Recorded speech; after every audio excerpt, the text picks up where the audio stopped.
Praise the Lord दोस्तों। और चलिए आज इसी बात से शुरू करते हैं कि हम मसीही लोग जो क्राइस्ट से इतना प्यार करते हैं बार बार प्रेज द लॉर्ड क्यों कहते हैं।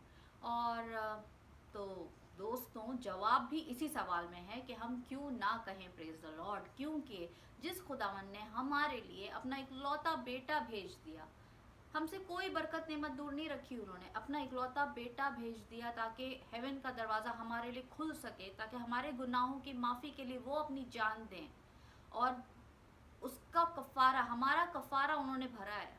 Do you understand that he has paid for our sins in full on the cross so that we can enter haven.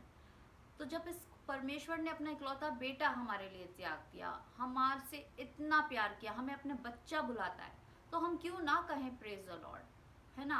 Solvation हमारी है, किंगडम हमारा है, हेवन का बच्चे होने का हक हमें दिया गया है, तो क्यों ना कहें हम प्रेज द लॉर्ड। तो चलिए आज वचन पढ़ेंगे बाइबल से, आइज़ाया की किताब chapter 54 verse 17।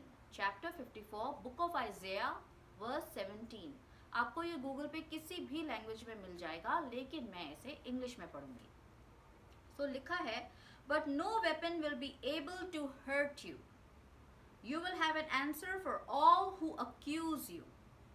I will defend my children and give them victory.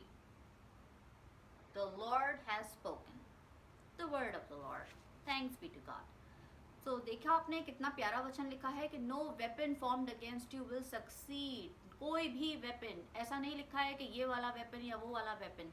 और जब हम वेपन कहते हैं तो उसका मतलब ये नहीं होता कोई गन की बात हो रही है या फिर कोई शस्त्र की बात, इस तरह की बात नहीं हो रही। वेपन मतलब क्या होता है? जो हमें अटैक करे। क्या चीज़ हमें अटैक कर रही है आज की सिचुएशन में?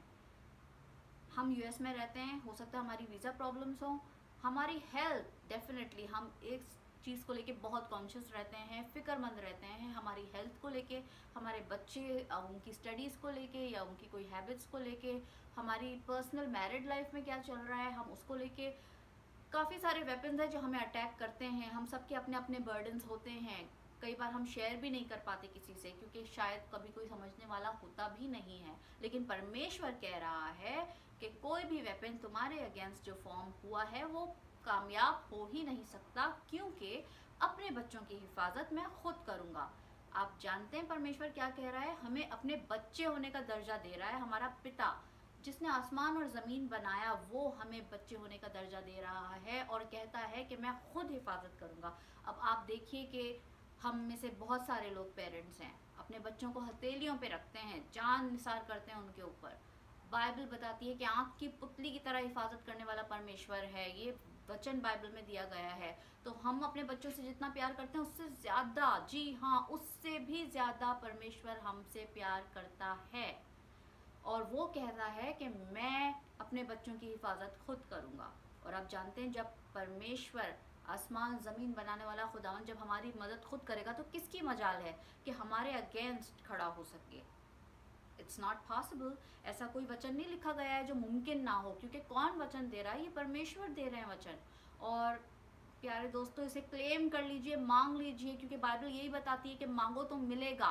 तो आप अगर इसे मांगेंगे तो आप देखेंगे उसके बड़े बड़े काम अपनी लाइफ में आप देखेंगे। यस, 180 360 टर्न्स, जितने भी, बिल्कुल आपके रास्ते ऐसे क्लियर होंगे कि आप हैरान हो जाएंगे, क्योंकि आप ये वचन क्लेम कर रहे हैं, मांग रहे हैं। आपकी कोई भी सिचुएशन हो, there is nothing which is impossible for God. ऐसा कोई बात नहीं लिखी है जो वो नहीं कर पाते। वो हर चीज़ के योग्य है, वो परमेश्वर है। मुर्दों को जिंदा कर दिया, लंगड़ों को चलाया, अंधों को आंखें दे दी। आपकी प्रॉब्लम कितनी बड़ी हो सकती है, राइट? तो ये, और ये वचन कहता है, मैं नहीं कह रही हूँ, ये बाइबल में लिखा है कि no weapon formed against you will succeed, I will give you victory. तुम मेरे बच्चे, अपने बच्चों की हिफाजत मैं खुद करूँगा, ये खुदावन कह रहे हैं। तो खुदावन की बात पे तो हमें ईमान रखना पड़ेगा, क्योंकि he has proved, he died for us on the cross and on the third day he rose again. उन्होंने दिखाया है कि he has control over life and death. He is God. सो प्यारे दोस्तों इस वचन को याद रखिए, मुसीबत के वक्त स्पेशली याद रखिए, मांग लीजिए, क्लेम कीजिए। यीशु के नाम में सब कुछ मिलता है। आप ट्राई कीजिए। Bible says ask and you shall receive, seek and you shall find, and knock and it shall be open to you.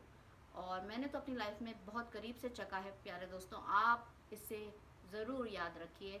मांगिए परमेश्वर से और देखिए कितना प्यारा परमेश्वर है। Praise the Lord.